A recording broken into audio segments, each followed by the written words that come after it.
Ọlájùmọ̀kẹ́ ó kú oríire ọjọ́ ìbí rẹ̀ tó tún kò láyọ̀. Happy birthday to you ọmọ Ọláwálé. Ọjọ́ ìbí ṣe pàtàkì ó ṣe kókó nílé ayé. Gbogbo ọjọ́ kìíní nínú oṣù kẹsàn-án ọdún lọ́jọ́ ìbí arẹwà obìnrin ọmọbìnrin rọ̀gbọ̀dọ̀ Ọlájùmọ̀kẹ́ Ọláyẹmí Àmọ̀kẹ́ ọmọ Ọláwálé. Ọdọọdún láàárọ̀ rógbó ọdọọdún láàárọ̀ àwùsá ọdọọdún báyìí láàárọ̀ ọmọ obì lórí àtẹ. Igúnnugún kan kì í kú ní kékeré àkàlàmọ̀gò kan kì í lọ ní rèwerèwe òní kánjú kú lọ́lọ́ ọlọ́mọ sàmì ẹ̀. Ọlájùmọ̀kẹ́ ò ìyá ìwé ni mò ń ké sí lọ́wọ́lọ́wọ́. Aláṣẹ àtolùdarí iléeṣẹ́ Ọláfẹ́rẹ́ìtìs máa dá gànjọ́gànjọ́ máa wọlé mọ́ rọra.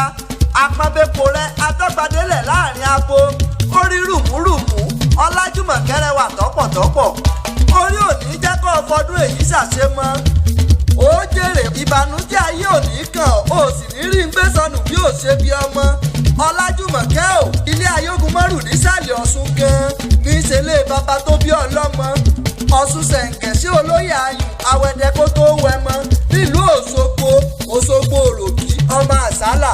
Ǹlẹ́ o Òṣogbo òròkì ọmọ àsálà ọmọ onílé obì Òṣogbo òlú aró ọmọ arẹ́rúwẹ̀ aró ń bẹ lóṣogbo lòṣogbo fi wù ní lọ Ọ̀tún ń bẹ lóṣogbo lòṣogbo fi wù ní lọ Àtaọ̀jà ń bẹ lóṣogbo lòṣogbo fi wù ní lọ Tarúgbó ti mọ̀jẹ̀sí àjọsùn lè mọ̀ lóṣogbo ni èsúrú ni wọ́n jẹ́ sùn lóṣogbo àkàrà rùgùdù ni wọ́n jẹ́ sùn níjẹ̀ṣà èsúrú bàǹbà ni wọ́n jẹ́ sùn bí n bá wá kí yín nílé bàbá tó bí ọlọ́mọ.